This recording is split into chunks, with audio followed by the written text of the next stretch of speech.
ચીન સોનું શું કામ ખરીદી રહ્યું છે? ભારતમાં શું સ્થિતિ છે?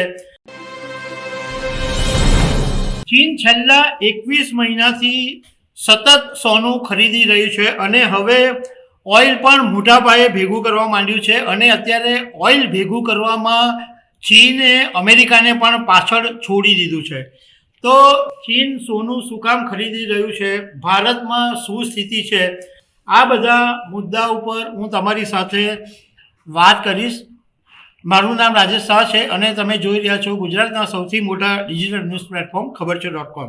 દુનિયાના સોના અને ક્રૂડ ઓઇલના બજારની અંદર બે એવા આંકડે સામે આવ્યા છે જે આખી દુનિયા માટે મહત્વના છે અને ભારત માટે પણ બહુ જ મહત્વના છે. ચીને માત્ર 2026ના પહેલા 6 મહિનામાં એટલે જાન્યુઆરીથી જૂન મહિનાની અંદર 865 ટન સોનું ઇમ્પોર્ટ કર્યું છે, આયાત કર્યું છે અને માત્ર જૂન મહિનાની અંદર જ 173.74 ટન સોનું ચીને ખરીદ્યું છે.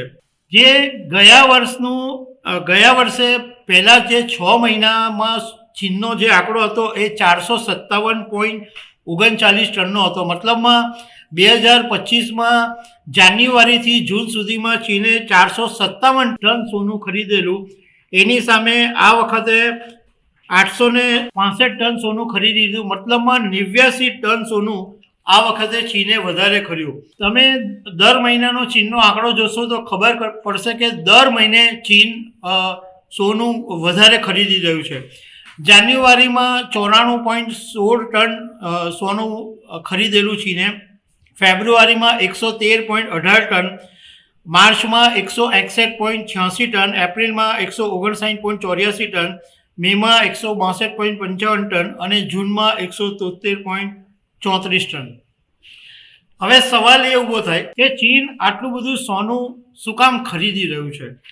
તો સૌથી પહેલો જવાબ એ છે કે ઇન્ટરનેશનલ માર્કેટની અંદર સોનાનો ભાવ છે એ છેલ્લા ઘણા સમયથી ખાસો એવો ઘટી રહ્યો છે અને 6 મહિનામાં લગભગ 8% જેટલો ગોલ્ડના ભાવમાં ઘટાડો થયો છે અને આને કારણે ચીનની કરન્સી યુઆન છે એ મજબૂત થઈ ગઈ છે.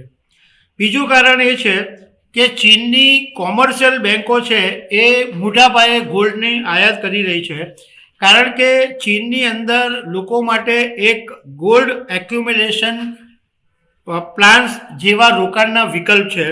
એટલે લોકો એક સાથે મોટા પાયે જો સોનું ખરીદવા નહીં માંગતા હોય તો થોડું સોનું ખરીદી શકે છે અને એટલે બેન્કોને ગ્રાહકની માંગ પૂરી કરવા માટે સોનાનો સ્ટોક રાખવો પડે છે.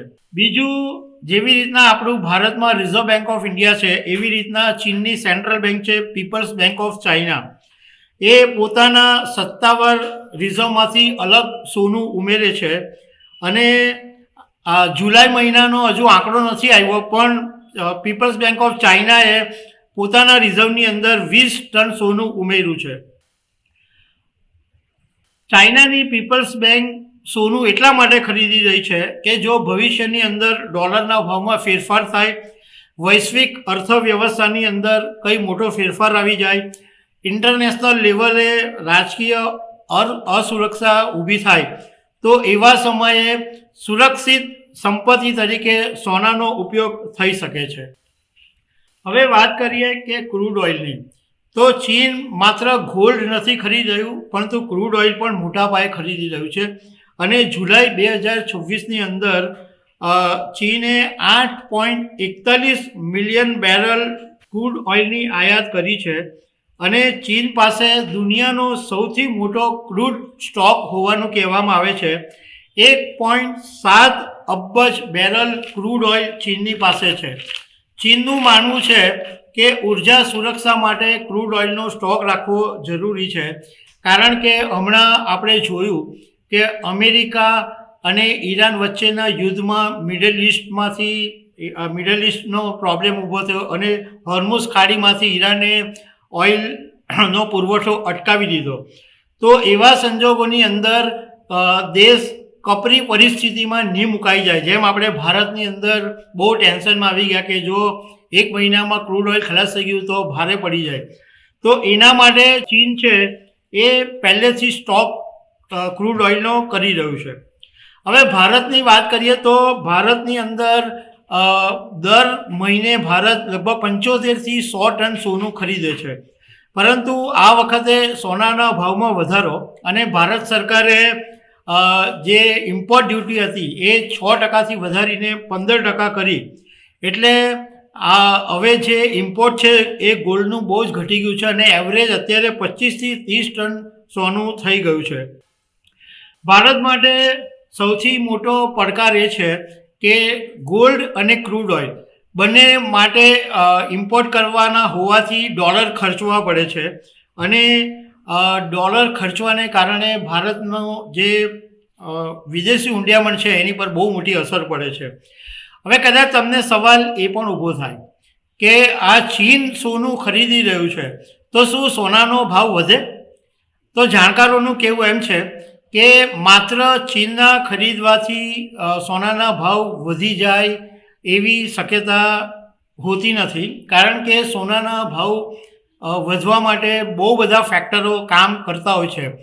ઇન્ટરનેશનલ લેવલે વૈશ્વિક અર્થવ્યવસ્થા બહુ બધા મુદ્દા છે, એટલે માત્ર ચીન સોનું ખરીદી છે એટલા માત્રથી ભાવ વધે એવી શક્યતા નથી.